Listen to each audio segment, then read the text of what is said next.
Welcome to another episode of Health Creators. This is Liv, and I'm joined here today by Annabel de Gheldere, founder and CEO of WOMCO. And today we're going to be discussing how we can apply innovation in food tech into healthcare. But first of all, Annabel, can you give us an elevator pitch of WOMCO? Yes, absolutely. Thank you so much for having me. So at WOMCO, we are building the first data-driven, personalized nutrition solution for female hormone health. Awesome. And you mentioned to me earlier that your background was in food tech. Can you elaborate a little bit more? Of course. So I studied business and finance, and then I went into sustainable development for food. And I worked in food tech, specifically in alternative proteins and lab-grown meats in Israel. So I was working in this company creating novel sources of beef from lab-grown, cultivated animal cells. They are still very R&D heavy, and they're looking to commercialize the product within the next year. And so I have a huge passion for everything that is food tech, alternative proteins, and every kind of new ingredients and new kinds of foods that are being created, especially looking at the sustainability criteria, but also the health and kind of the added value for human consumption. So what did you learn in food tech that made you transition into healthcare? So when I was working in food tech, I learned a lot about how can we develop novel ingredients that are going to support humans' consumption, but also how can we reduce greenhouse gas emissions by shifting to novel ways of producing meat or beef or chicken and so on. I was very interested in the whole sustainability side of things. But then what really interested because of my background, I wanted to look into how foods and nutrition can really affect our bodies, our productivity, our performance, our energy level, especially as women, our hormones. And I myself have been struggling with so many symptoms, hormone imbalances, changing birth control so many times, and always feeling like my body wasn't able to reach its full potential, always feeling tired, low in energy, in pain sometimes. And so by changing my nutrition in the last few years, I've really noticed how food affects everything else in your body. And that's how I really shifted from my interest in food tech to look more into this combination of food tech with female bodies and health.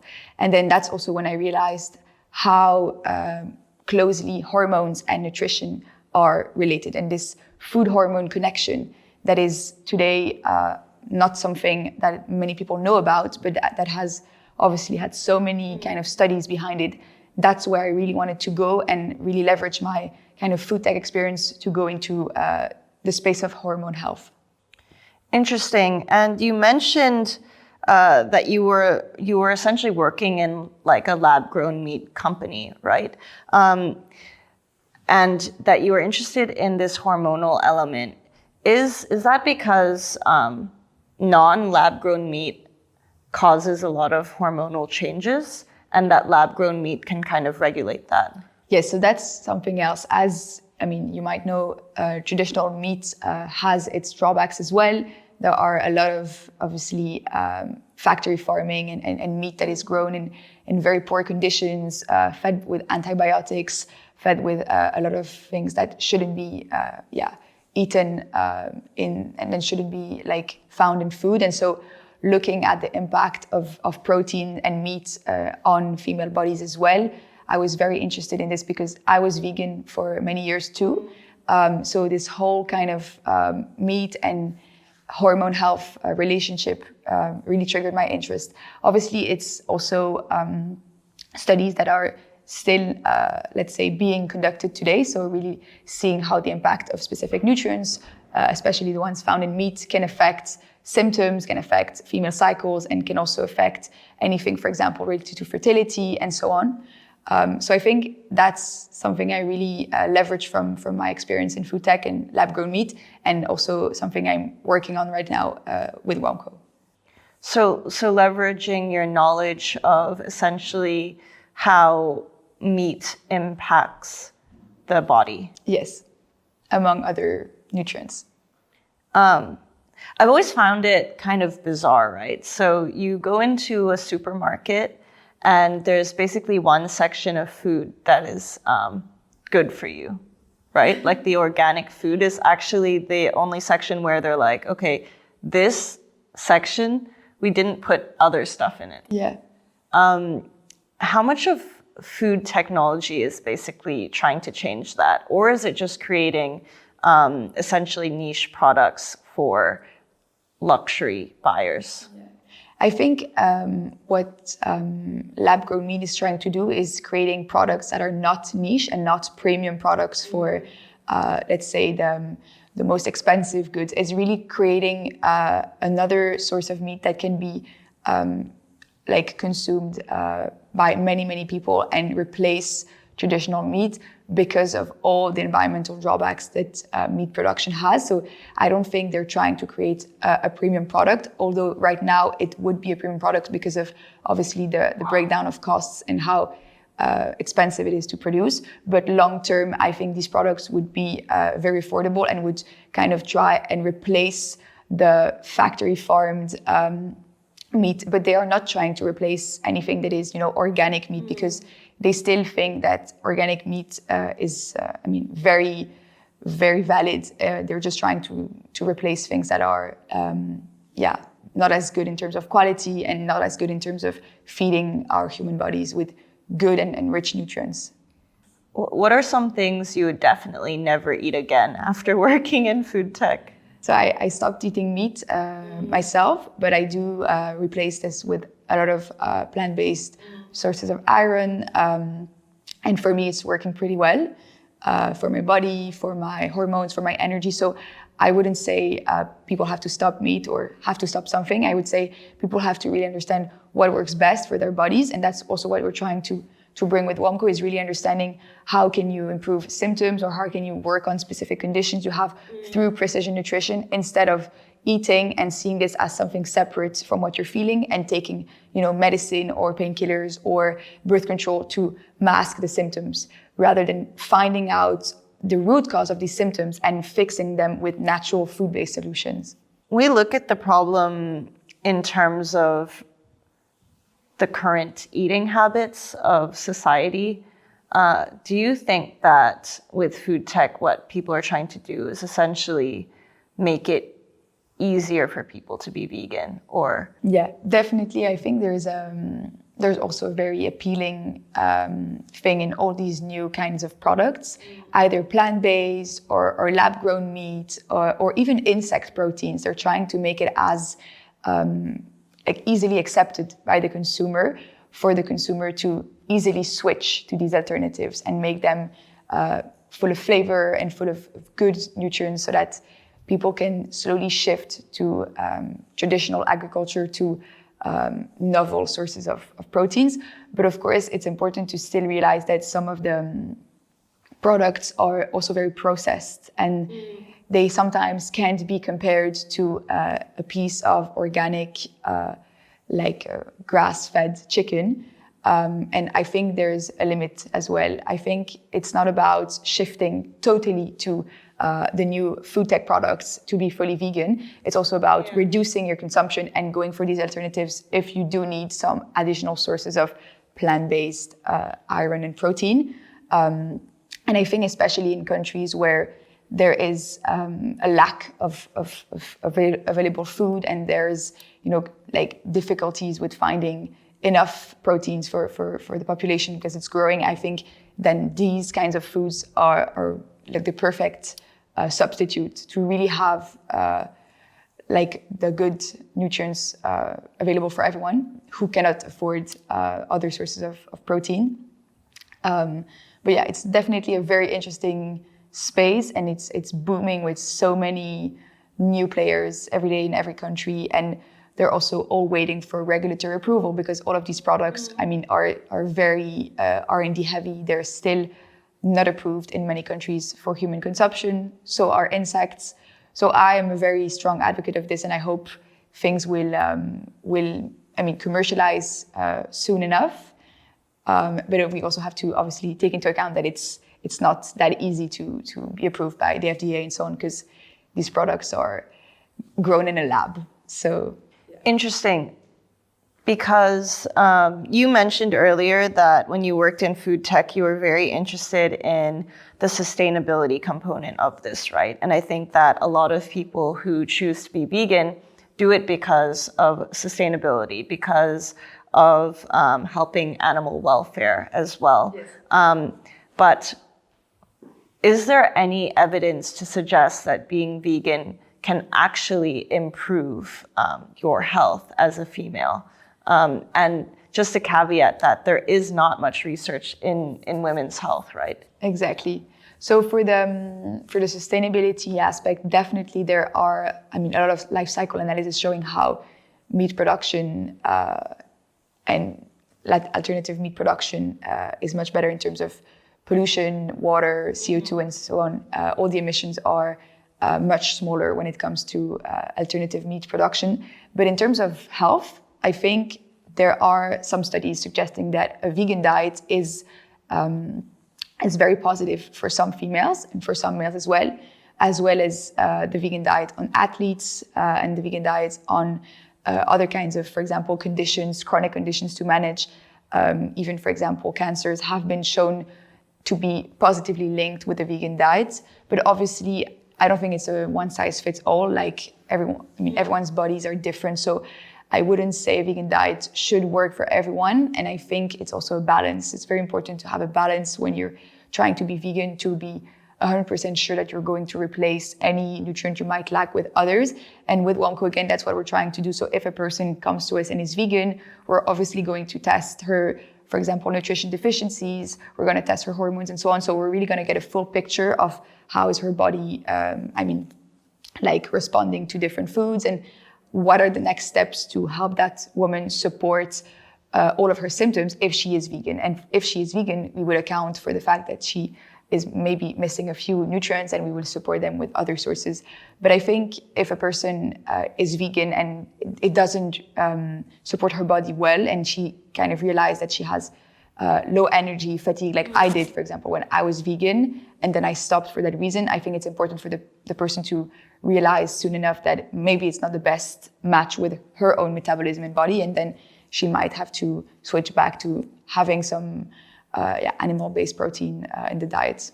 Interesting. So it's kind of like the tailoring of what you eat based off of exactly your hormone levels. So you worked in food tech, and then at what point did you decide to switch into building WOMCO? Yes. So I was working last year, and then around May, I got into this accelerator program. Actually, it was an incubator. So I didn't have a team or an idea, but I had this kind of passion and mission to create something that was around hormonal health and food and nutrition. And so I got into this program, and they matched me with my co-founder. And then I decided to give it a go. And we won the program's demo day, so we got some money. And then that's where I decided to stop working in food tech and committing full-time on WOMCO in September. And so I moved here to the UK because my co-founder was based here, and we decided after some market research and so on to start the company in the UK as well. So right now, I'm working full-time in this, and I'm still very, very interested with everything food tech and lab-grown meat. But now my focus is really about nutrition and the impact of hormones. Is that because nutrition in the UK is bad? Why not the US? Yeah, I think we decided to look into the UK because yes, there are a lot of stats showing how women and people just don't have the time to cook for themselves, or eating processed foods. There is many other kinds of innovation and startups trying to address different health conditions in the UK. So we found it as a very dynamic place to start. And we're also realizing now with time that maybe the UK isn't the best place, and other places where there's even less awareness about nutrition would be actually better places for us to expand. For example, we're looking at Mexico, where there are so many women that have chronic conditions like endometriosis, PCOS, and there is very limited awareness about nutrition. And so we've spoken with a lot of dietitians there that are telling us how it would be an amazing opportunity for us to also look at this market and this demographic, because women would be needing a solution more than in the UK, where there's other available solution already. Or for example, the public like health space is also kind of providing these services, obviously not as quickly as we can, but yeah, there is alternatives. So maybe looking in countries where women are more desperate for a solution, basically. Have you looked at Huel?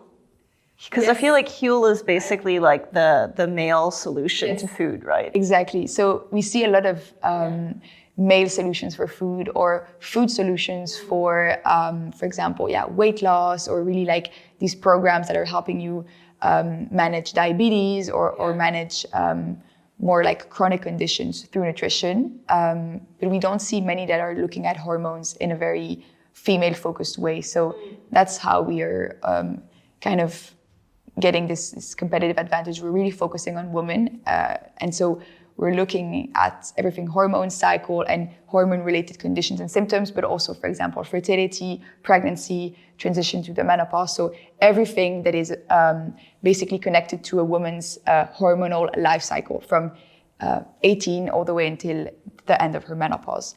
And the solutions today are not doing it in such an like end-to-end way.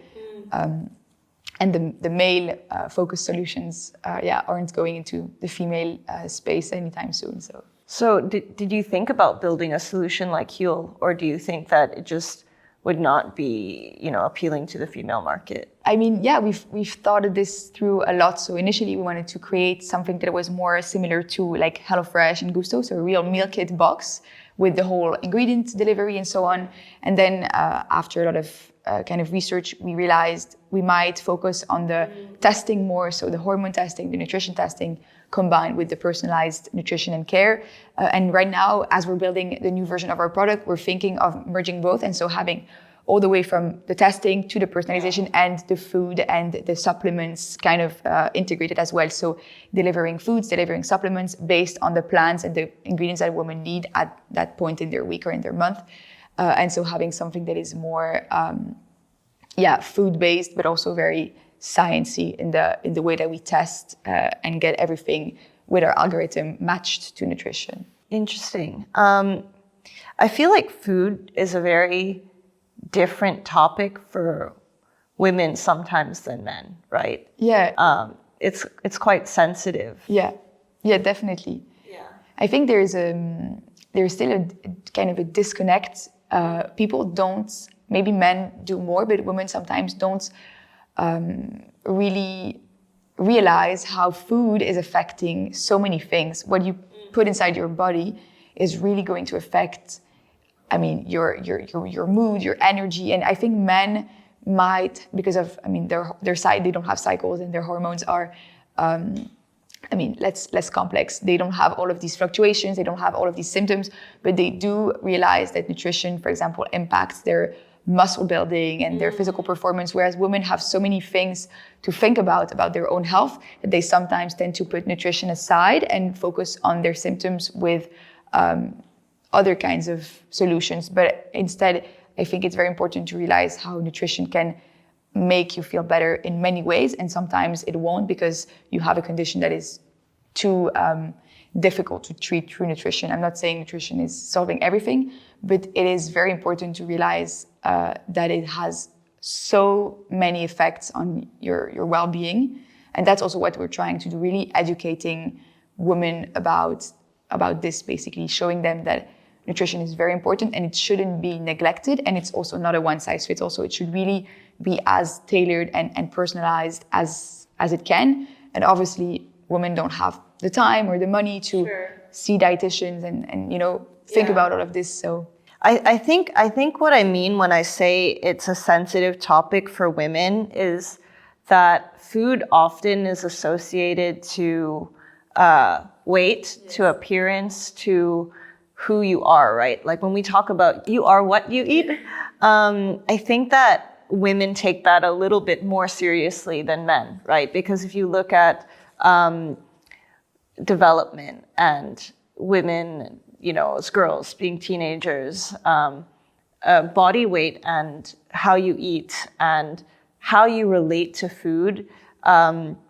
is something that is so sensitive. Yeah. And trying to, establish eating healthily in terms of having a healthy mentality around food is definitely more difficult in most cases for women, right? Definitely. There is a very strong connection between, the whole kind of your mental health and your eating habits. Yeah. And especially for women, it's more sensitive because, as you mentioned, of weight gain and body image and self-confidence and all of these things. So there's also kind of a work to be done in that sense. Yeah, I see. So when we talk about like Huel, and you said that you kind of associate that with the kind of gym bro type of personality. With WOMCO, do you see there being, a type of woman that this would apply to? Yeah, I mean, we see that women who are active, very active women, athletes also need to,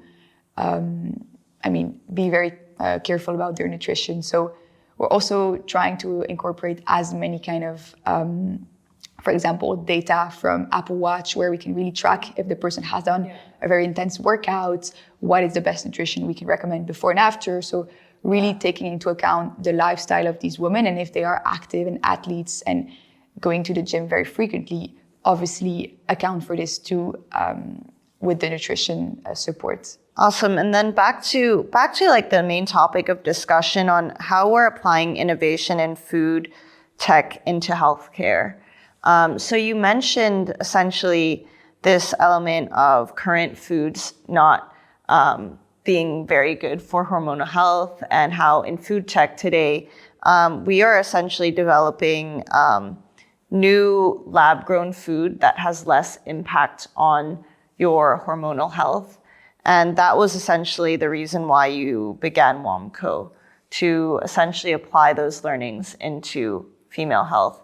Is there a specific kind of disease or symptom that you saw in your own experience or discussing with women that you know that this sort of food can actually help? Yeah. So for example, myself, the real game changer has been cramps and bloating, and also low energy and kind of fatigue that were always constant when I was vegan, and then when I was eating meat and proteins again. But then now that I'm eating much more alternative sources of proteins, and that I also have a more consistent diet, for example, eating in the morning and lunchtime, evening, not skipping any meals and so on, has really helped me. So yes, I think there is clearly a connection with these new sources of proteins and my own symptoms. And I know there is for other women, and the studies are still being,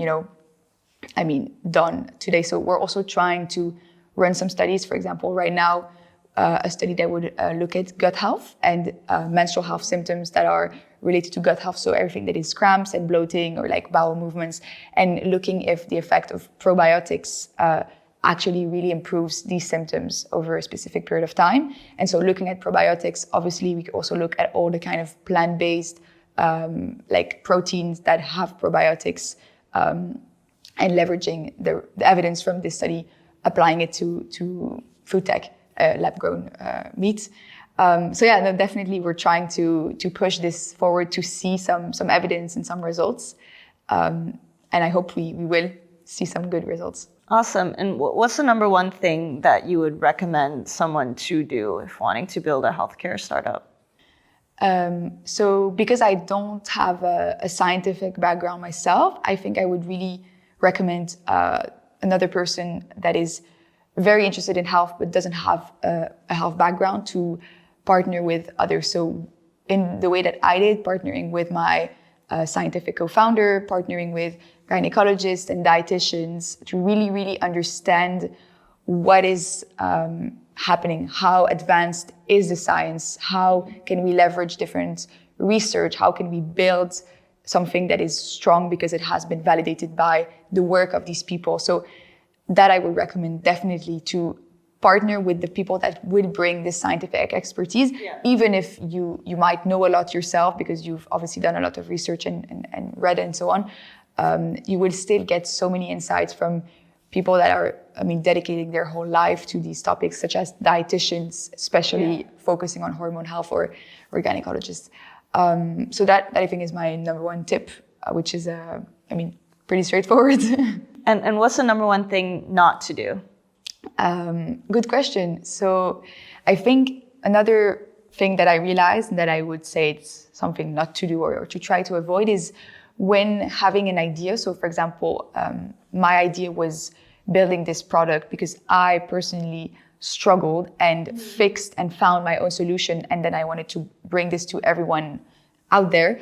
I think I would say that before doing this, women or people who are trying to build something really have to understand what are their target audience willing to do. So if there is a barrier to change, if there is a barrier to consumer acceptance, if there is a barrier to price, how can we best use these data and these innovations in a most obviously convenient way for the end user? Because I've come across people who have an amazing idea and they build something without taking into account their market at all. And so they have something that is a great technology or a great product, but actually doesn't really work out for the end user, B2B or B2C. And I think before doing this, it's very, very important to research as much as you can and speak to as many users and people to really understand how your product can serve them the best. Because our ideas sometimes we think are great and actually realize from the user's perspective, it's not at all what they're expecting, or they prefer something completely different. And then we would build something, all the way till the end and realize we should have changed so much.